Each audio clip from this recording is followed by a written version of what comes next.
Hi cuties, my name is Hanako Kozumi and this is the channel Nerdy Nekoma. Everything here is about Haikyuu chat stories and fanfic. Thanks for joining us today. If you like this video, please consider subscribing and leaving a like.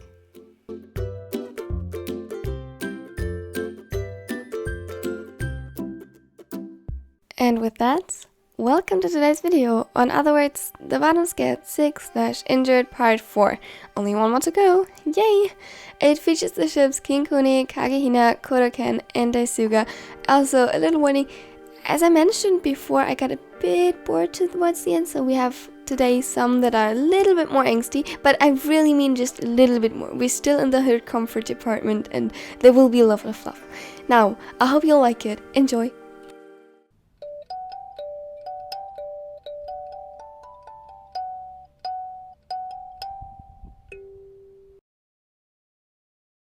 Oh fuck. Akira, wake up. He groaned as Kandaichi shook him awake in a not-so-gentle manner. What the F? You, what is going on? We are late, that is going on.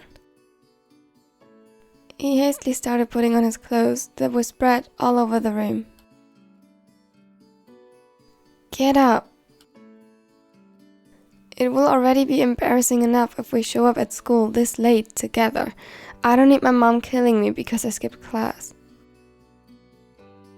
He groaned again. Come on, Kunimi. He flinched a little at the use of his last name. Damn, Kandaichi was actually mad. Yeah, I'm coming. Good. I'll prepare a little something to eat. Now hurry. Yes. He tried convincing his muscles to move, without much success. With one swift motion, he forced himself to get up. A mistake. He quickly realized this as his vision darkened at once.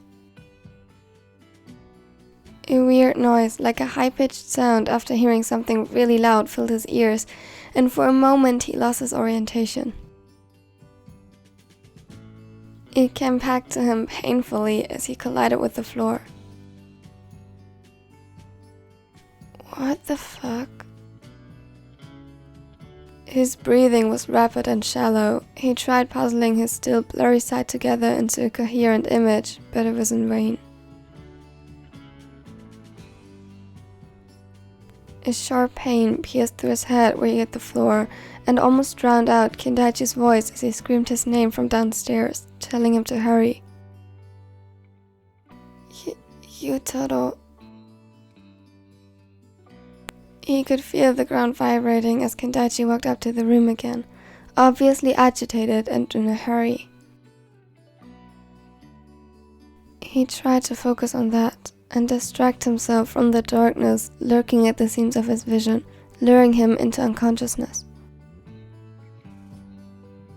I know that you are tired, but we really have to go now. Otherwise, we might as well... His breath hitched. Akira! What happened? Are you okay? His voice was frantic as he leaned down beside his boyfriend, acknowledging with relief that he was awake, at least for now. You... Hey... Shh. Did you fall? He nodded weakly. How? Fainted. Kandaichi let loose of the bubbly laughter in his chest. It sounded almost hysteric as relief and worry battled within him. He tried calming himself by taking a deep breath. Did you hit your head? He nodded again. On the ground? Yes. Okay. Anything else? Nausea, tingling, anything? Headache. He chuckled again, this time a real laugh as his heartbeat slowly calmed. Kiddo, did you get up too fast? He carefully lifted him in his arms and carried him back to the bed.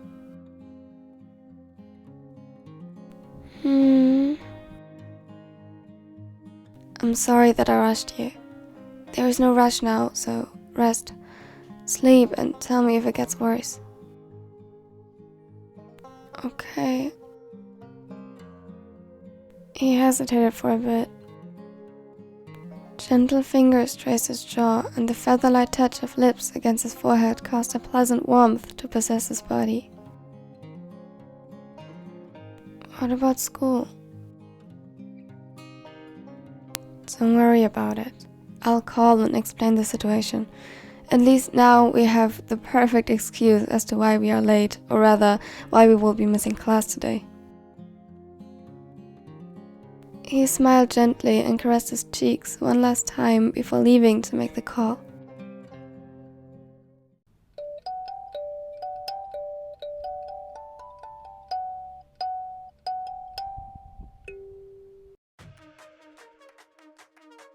The ball bounced off his arms and back to the setter as their practice receives.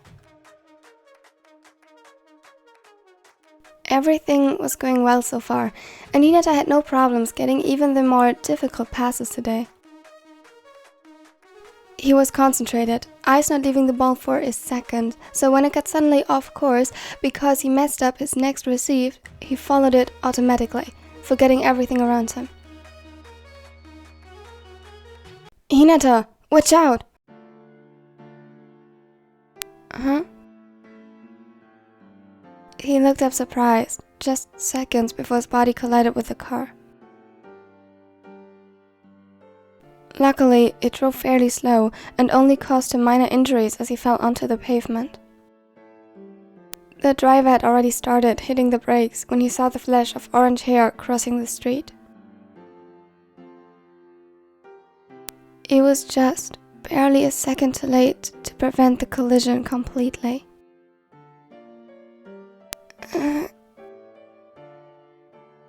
Hinata groaned as he slowly got up. Hey, wait, shouldn't you stay still or something? Kageyama was by his side in the blink of an eye and scanned him from head to toe. The skin on his knees and palms was scraped and bleeding slightly, but nothing severe, and he would probably develop some bruises on his side, though nothing was showing yet, which in the very least was a good sign. I'm fine. He sniffled a little and seemed genuinely surprised by that himself. Tears welled up in his eyes, and Kageyama could see what he assumed to be shock in the ginger's eyes. He awkwardly put an arm around the smaller and pulled him hesitantly to his side, while trying to convincingly reassure the driver, who in his panic reminded him a lot of Takeda-sensei. I'll bring you home now. He lifted the now silently sobbing Hinata into his arms, who mumbled an incoherent thank you and attempted to soothe his anxiety by gently stroking his back while walking.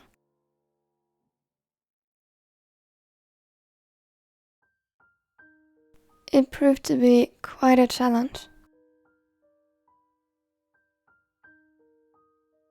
Back home, he helped to clean his boyfriend's wounds with disinfectant and put bandages on them.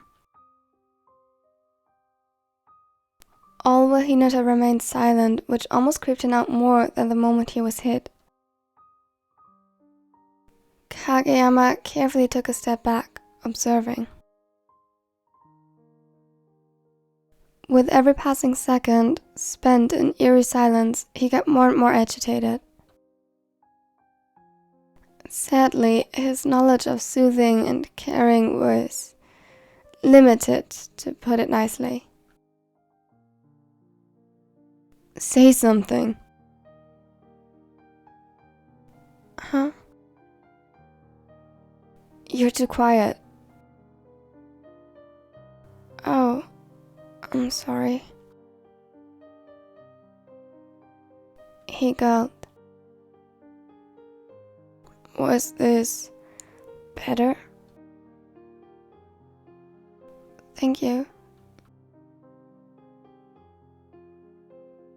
For a moment, the ravener contemplated if he should just call Suga or Daichi, or Hinata's actual parents, when the ginger spoke up again. Can we cuddle? He nodded, glad that he finally seemed to recover from the initial shock. Cuddling was at least something he knew how to do. No more words, just cuddles. I love you, Tobio. He snuggled closer in his arms, face hidden against his chest. His voice was so filled with honest devotion and affection that it made Kageyama's throat tighten. Why do you say it like that? He just shrugged his shoulders, but Kageyama already knew why. Don't think about that, idiot. You are okay.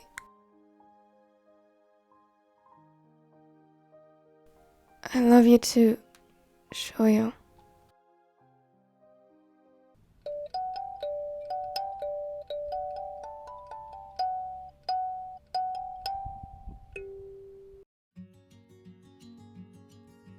Hey kitten, guess who's back? Kuro barged into the youngest room excitedly after being gone for 2 days with his family. He missed his boyfriend. It was probably the first time in years that they didn't see each other for a day, though if Kemma's tired eyes that were still glued to the screen in front of him were an indicator for anything, the feeling was one-sided. He chuckled to himself. God, have you played the whole time I was gone? What will you do if I leave for college? That coaxed a reaction out of the smaller. He paused his game and nervously started to fumble with the controller. I had to distract myself. He hid his face behind long strands of hair and tried looking anywhere but at his best friend, and even better, boyfriend. Aww, so you did miss me. He scooped him up in his arms and into a bone-crushing hug. Kuro can't breathe. He laughed and loosened his grip. Sorry, kitten. I just missed you so much. He placed him back on his feet and leaned down to gently kiss his nose. But when he was aiming for his lips, Kemma was suddenly gone. Gone, meaning his body went limp in his arms, and he would have fallen if it wasn't for Kuro, who, of course, caught him as he passed out.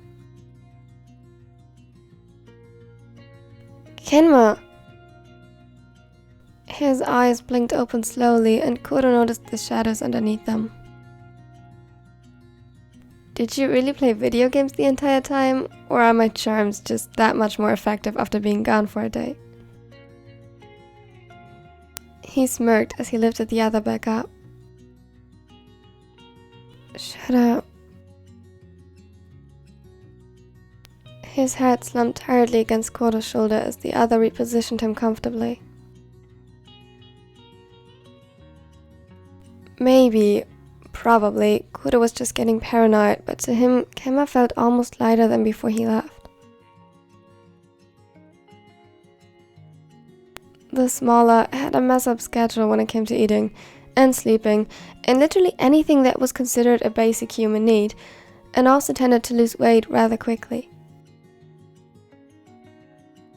It made the captain nervous, especially when they were apart, even though he knew that 1 or 2 days realistically wasn't enough to lose a noticeable amount of weight. Still, he was getting paranoid sometimes. Kenma, when was the last time you ate? The younger tried in vain to hide innocently against the fabric of his shirt. Kenma, what are we going to do with you when I'm in college? He carried him to the kitchen. Just don't go. The words were muffled by his shirt. Still, he heard him, and it made his heart flutter with love as he chuckled. I have to. I want to, but don't worry. I know you can do it. You'll just have to wait for 1 year, pass, and then we'll find a way to build a life together. How does that sound? Kenma nodded slowly and started to slowly eat the food Kuro offered, while the other observed him lovingly. To others, it might have been too early to think about a life together, which was good. Taking your time is important, but he and Kenma had already so much time. To them, it felt like second nature.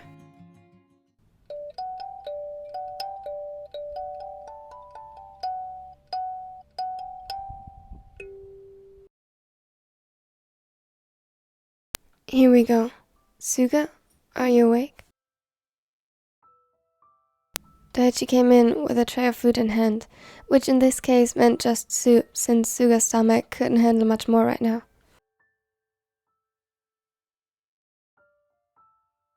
Daichi? His voice sounded weird with his stuffed nose, and his face was tainted with a dark blush from the fever. Hey, how are you feeling? The other whined and looked at him with glassy eyes. I see. Here, I made you soup. It'll make you feel better. Suga grinned and observed him closely as he placed the tray on his lap and sat down on the bed beside him. Aren't you the perfect husband material? Caring for me when I'm sick? I bet a bunch of mothers would want you to marry their daughter. Well, too bad for them that I will marry my very handsome and way too cunning boyfriend someday. His clever remark couldn't save Daichi from blushing himself. Suga laughed and his expression turned soft as he reached for the soup. I would like that. Really? Yeah, I mean, we are young and don't have to decide right now, but still, I think I would like that very much. Daichi smiled warmly and he could feel his heartbeat accelerating. Me too. One day, I promise I will make it official. He leaned forward and placed a tender kiss on his forehead. I love you, Koshi. I love you too, my future husband.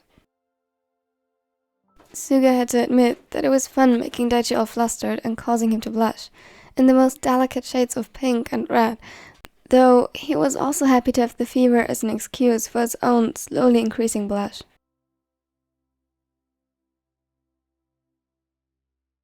Turns out, none of them would be the one to propose. Their boyfriends would. Shh.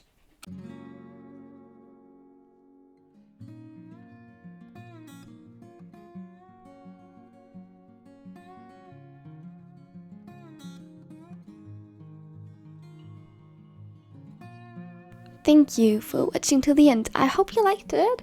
I'm sorry towards the end my pets decided to get really noisy. Yay! But I hope besides that it was fine. If you liked it, please consider leaving a like because it really helps my channel grow. And if you don't want to miss out on anything in the future, consider subscribing. Because, you know, that will be awesome because you are awesome and having you here makes this whole channel 1,000 times more awesome. And yeah, 5th part is supposed to come out tomorrow. I'll try my best. I'm sorry for the late upload, by the way. And now I hope you have a wonderful and amazing day.